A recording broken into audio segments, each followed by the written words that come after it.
going on, everybody? Gary here from Killer Off-Road Hobbies, and we're doing another full review and my thoughts video. And today we're focusing on the Redcat TRMT10E. That is quite a mouthful. So we're gonna go over kind of what you get with this thing, my experiences with it, and at the end I will give you my thoughts on this truck, whether I would recommend it or not. Alrighty, so coming out of the box, it is a 1/10 scale four-wheel drive brushless monster truck that runs about $300 anywhere you can pick it up. You know, A-Main Hobbies, eBay, Amazon, all of that stuff. It's going to be about $300. Alright, so let's go over kind of what you get with this thing, and then I'll tell you about my driving experiences. You do get this thing ready to run. It is a ready to run kit. All you will need to do is supply your own batteries. This thing is 2 and 3S capable out of the box. It does come with this nice transmitter. It does have steering trim, throttle trim, and you know, it does work very well. It's kind of old school looking, but I actually really like this transmitter. It's nice and open, it's light, it fits good in the hand, it's comfortable, and it's 2.4 gigahertz of course, and it runs on only 4 AA's, which is very nice. No range issues with this thing, and it's simple but effective, so I will give this a thumbs up. I actually do like this transmitter. Now coming to the truck, it does come in 2 colors. It comes in gray and this like smoky orange. I went ahead and got the smoky orange. The body has been pretty tough. It does have a few dings and dents, but no cracks and breaks. I did reinforce it with Flex Seal though, so I'm not sure how much that adds to the durability, but so far so good. This body has taken several hits, pretty hard hits actually, and it is, outside of a few scratches and dings, it is not too worse for the wear. I do think it looks okay. I'm not a huge fan of the style of it, but it does look okay. I'll say that. It looks okay. It's been durable. It's nice and flexible. So yeah, I do have to say this is a pretty good body. Now coming to the truck, you do get a Savox waterproof servo. That is a very, very nice thing to have in this truck, so kudos for that. You get the Thor 4400 kV brushless motor. It is 3655 in measurement. And then I do believe this is an 80 amp ESC. That is 2 and 3S capable. Let me see if I can find a little spec thing on here. Normally they have like a little spec on here. It is a waterproof max 10, and it's got a 3 amp BEC built in. Yeah, I think it's just the Hobbywing max 10 that's 2 and 3S capable. I think it's 80 amp. I'm not 100% sure. I'll look it up and put it down here. Other than that, you know, you have your receiver box, your cute little antenna that actually got broke because of where it sits. We'll talk about that in a little bit. It does come with this nice wheelie bar. I really like that about some of the Redcat models that come with this nice, durable, tough wheelie bar back here.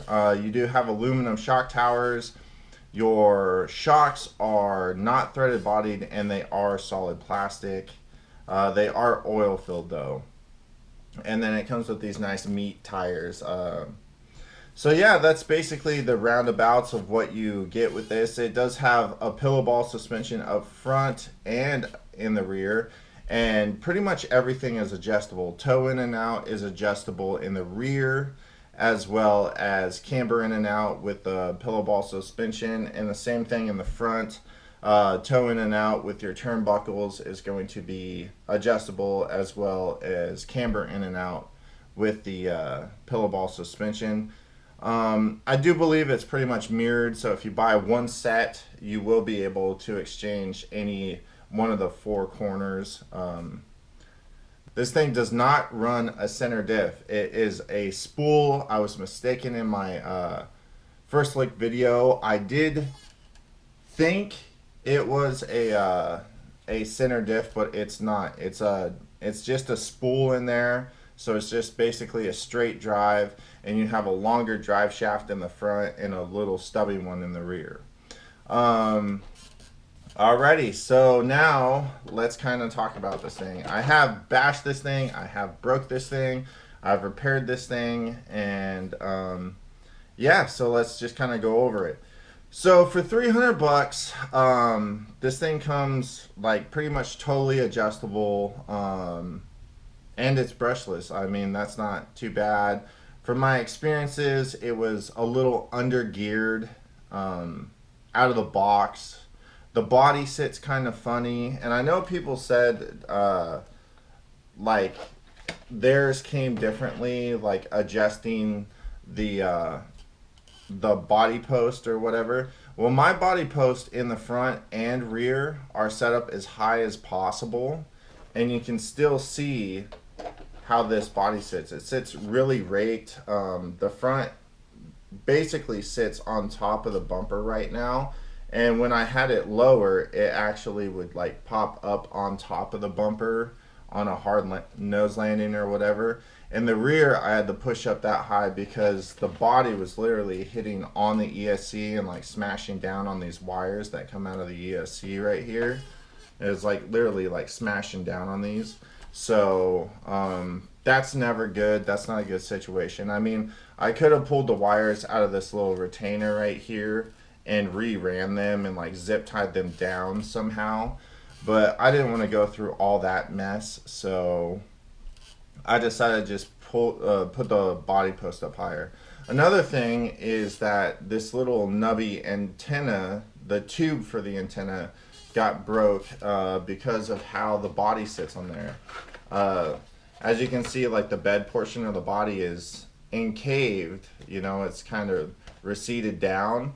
So when the body's sitting on there, it basically just doesn't clear. You know, even how it sits right now, it's just barely clearing that stuff. So, you know, that's one thing that I think was kind of a mistake that Redcat made, but you know, it is what it is. You can just put the body post up. I haven't had any durability problems with the body post. So let's go over some pros and some cons, and then we'll get into basically my thoughts of this thing. Okay, so the first con I'm gonna say is kind of the look. You know, this thing does look okay, but with how raked the body is and all that stuff, I don't know. I'm not a huge fan of the look. I kind of liked it when I first got it. But now that I've adjusted it and I had to raise the body up because of those issues I was talking about, and you can see a lot of the chassis, I'm just kind of, and just how raked it is. I don't like the rake look. I'm not like a big hot rod enthusiast, you know, so it's not like, I don't know, the rake just doesn't do it for me. So I'm not a huge fan of the look. So that for me personally is going to be a con. I think they could have done a better job designing the body and everything and making it sit more flat and be just the functionality of it be a lot better. Going to the first positive, the tires. I actually do think these tires work pretty well. They're not outstanding, but as far as ready to run tires, they are not throwaways. These are capable tires.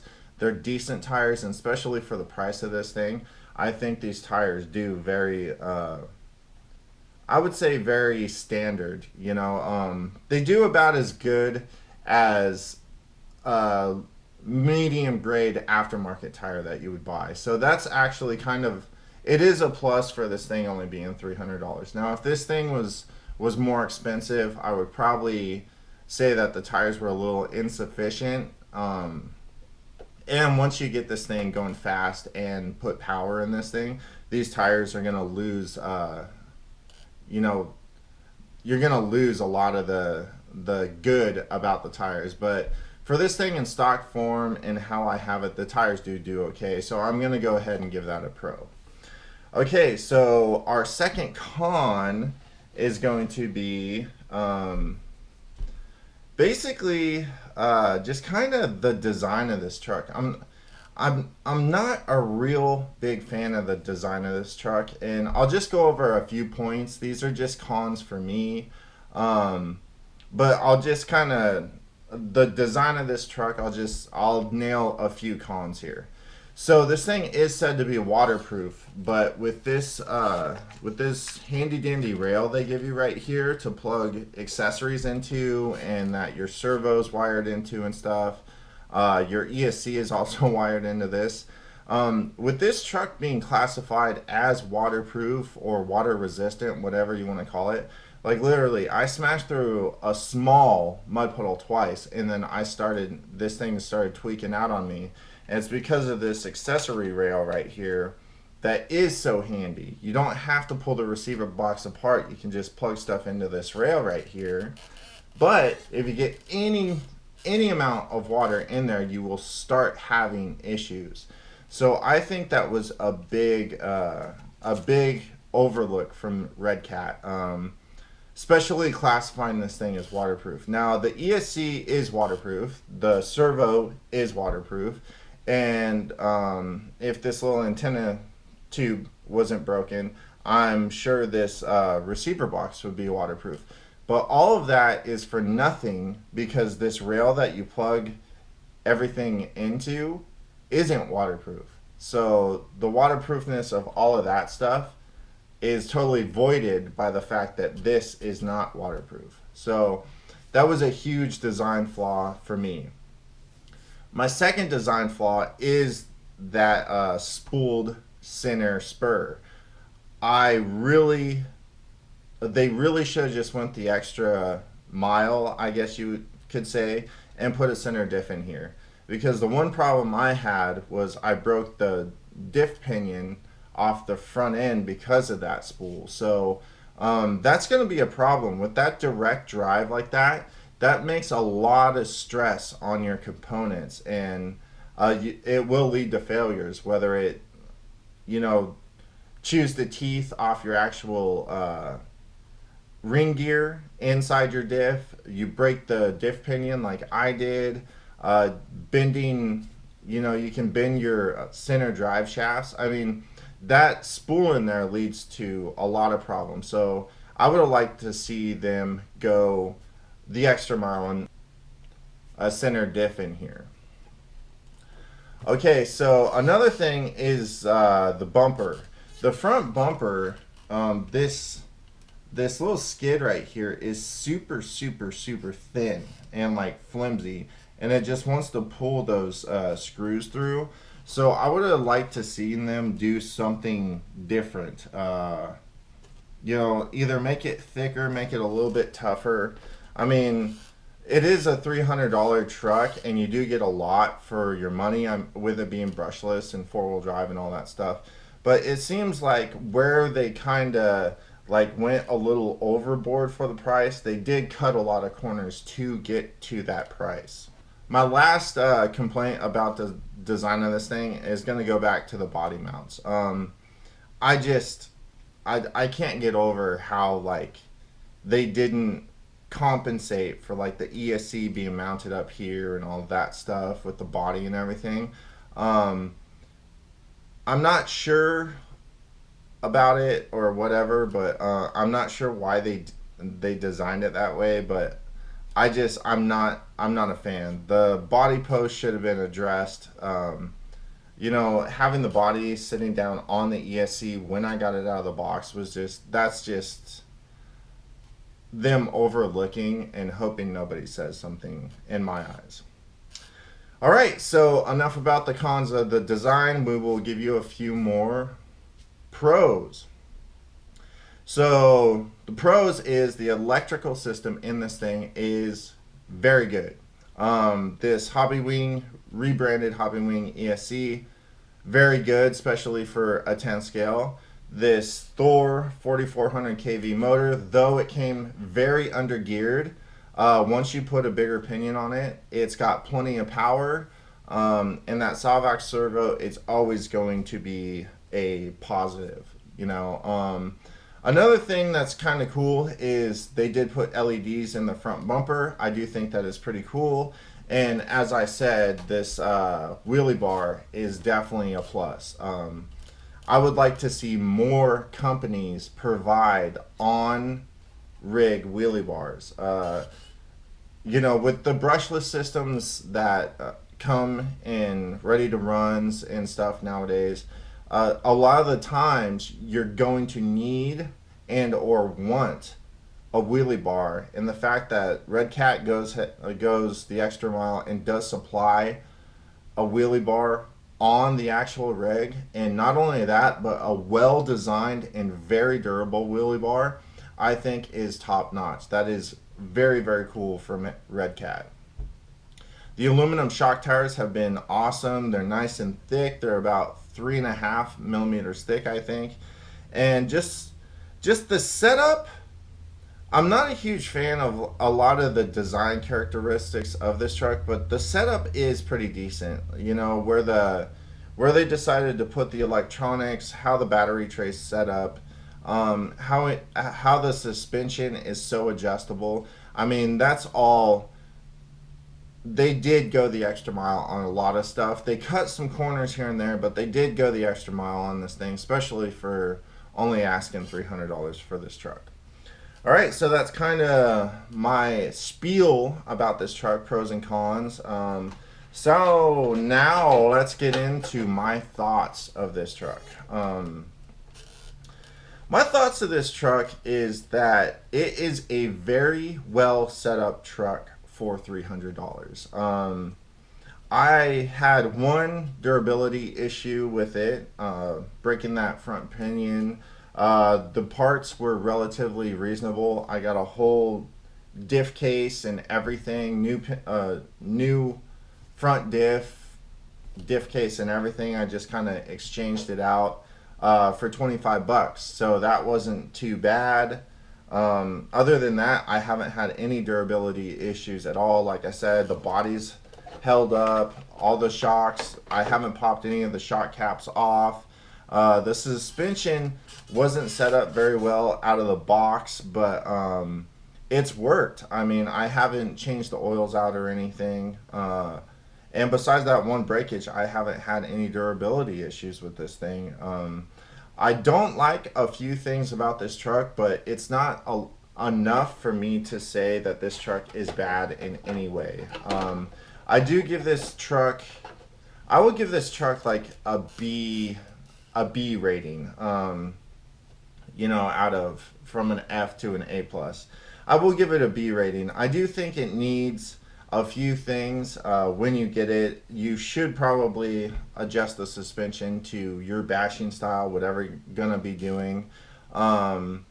Make sure you don't take this thing in the water unless you eliminate that accessory rail. And, you know, I guess if it bothers you as much as it bothers me, try to figure something out about the body post. But other than that, I mean, this thing is a pretty solid little truck. And with the price being at $300, I do think this thing is worth it. I do think this thing is worth the $300. I think it is a good value for your dollar. A few minor things you need to do: shock oil, new pinion, and, you know, bigger pinion, I should say. And this truck is every bit as fun as most 10 scales that you will pay more for. Now, if somebody was to ask me, do I like this better than the Losi Tenacity? The Losi Tenacity is quite a bit more expensive than this truck, but you do get a lot more with that truck, I will say. You get better tires.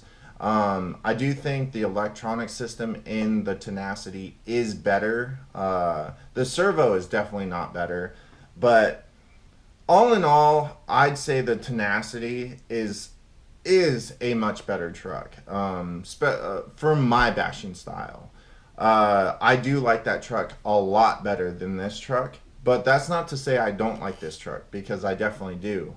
The Losi Tenacity was really good to me.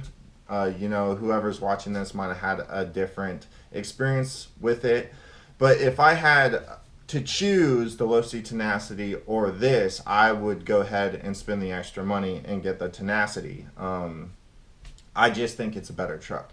But that's not to say this thing is not a good truck. This is going to be a perfect truck for a lot of people. Some people will hate it, and that's just kind of what it is. So this thing does get one stamp of approval and one thumb up. Like I said, it's about a B rating on a scale from F to A+.